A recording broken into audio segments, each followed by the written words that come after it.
L'association La Mer Écrite, qui officie régulièrement dans le canton nord de l'île de Ré, a présenté pour les vacances de février 2022 une pièce de théâtre de Jean Anouilh, La Culotte, une œuvre méconnue mais tellement drôle, une satire à peine masquée du MLF et autres associations féministes. Les femmes prennent le pouvoir et les hommes ne savent plus à quel sein se vouer.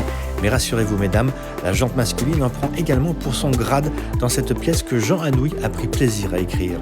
Île de Ré TV est allé découvrir la deuxième représentation de cette œuvre par la troupe de comédiens amateurs dirigée par Marine Demisols, qui s'investit énormément, rappelons-le, dans la vie locale du canton nord de l'île de Ré. Là, je trouve que la pièce est chouette, c'est qu'elle réconcilie peut-être les deux sexes. C'est une pièce qui montre en fait très simplement la contradiction humaine, qu'elle soit féminine ou masculine, et elle réunit tout le monde dans le même panier à cet égard-là. Et voilà, s'il y a quelque chose que j'avais envie de mettre en scène là-dedans, c'est ça, essentiellement. Voilà, je vous dévisse le capuchon. Quelle jolie expression! Mais c'est prématuré. Je ne sais pas si je vais pouvoir tenir mon stylo. Peut-être pourriez-vous me détacher la main gauche afin que je me frotte la droite? Non, c'est interdit. Madame m'a dit seulement une main.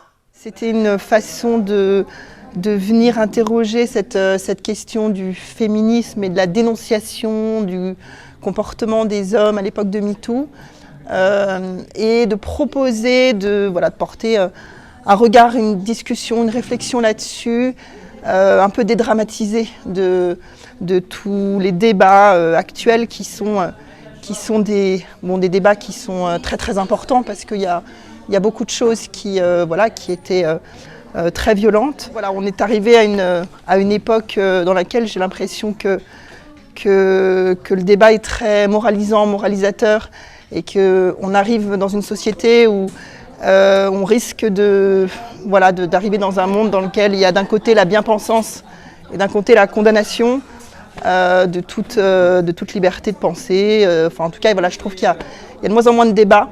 Donc j'essaye de résister un petit peu à ça par la proposition de cette pièce. Il se trouve que le fond de la pièce est effectivement universel et passe les frontières de l'époque dans laquelle la pièce a été écrite. Alors que me reproche-t-on? Maintenant, j'exige qu'on me réponde. Oh, votre silence est un aveu. J'ai couché avec la bonne. Et ça, c'est mon côté social. Île de Ré TV, carte blanche au Rété. Je m'appelle Alain de Catuélan, je suis comédien et donc dans cette pièce d'Anouilh, La Culotte, j'interprète le rôle de Lebelluc, qui est l'avocat de Léon, l'académicien. Les femmes ont pris le pouvoir en France et donc les mâles, les hommes qui ne se tiennent pas bien, encourent l'opération capitale qui est en fait l'émasculation.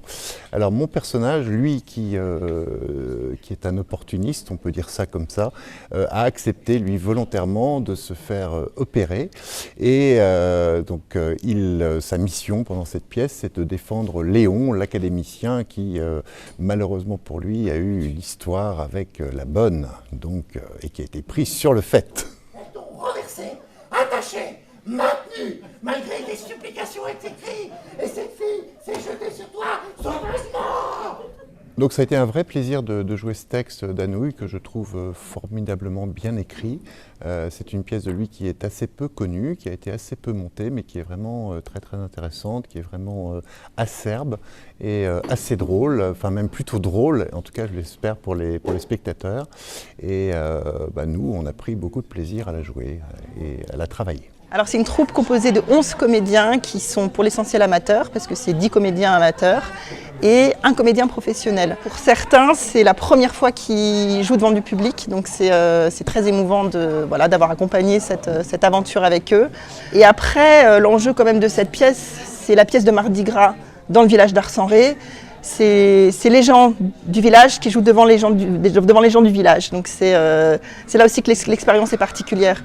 Et on est accompagné par la Philharmonie municipale, donc ça aussi, ça met dans une ambiance qui est populaire, festive et chaleureuse de notre village. J'ai travaillé la mise en scène de cette pièce avec la même exigence que celle que j'avais quand je travaillais avec des équipes professionnelles dans les théâtres nationaux. Ils n'ont pas conscience du travail que ça représente. En fait, monter une pièce de théâtre, c'est un travail monstre et qui réclame beaucoup de temps pour que les choses surgissent, beaucoup de temps de répétition pour que les choses s'inscrivent.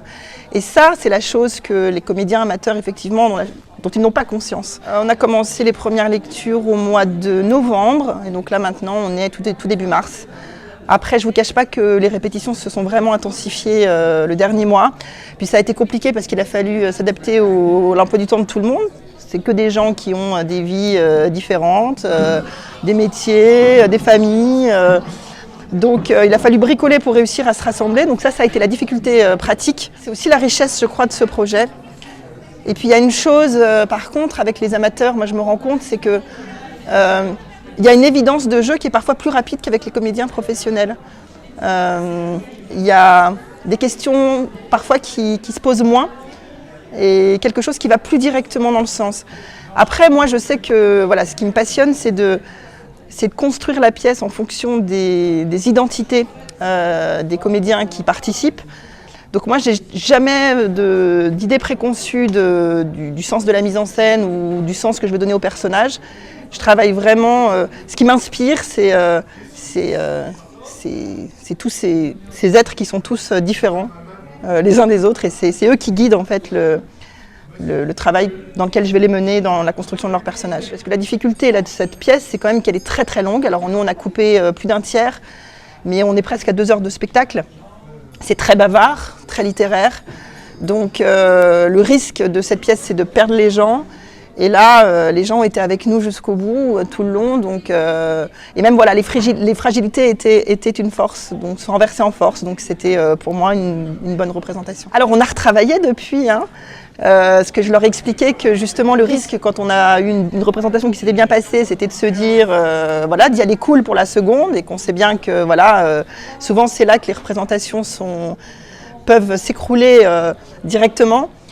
Donc je leur ai dit que voilà, justement parce que ça s'était bien passé la première, il allait falloir aller chercher cette seconde. On a fait une répétition technique. Maintenant, on va vivre l'expérience, quoi.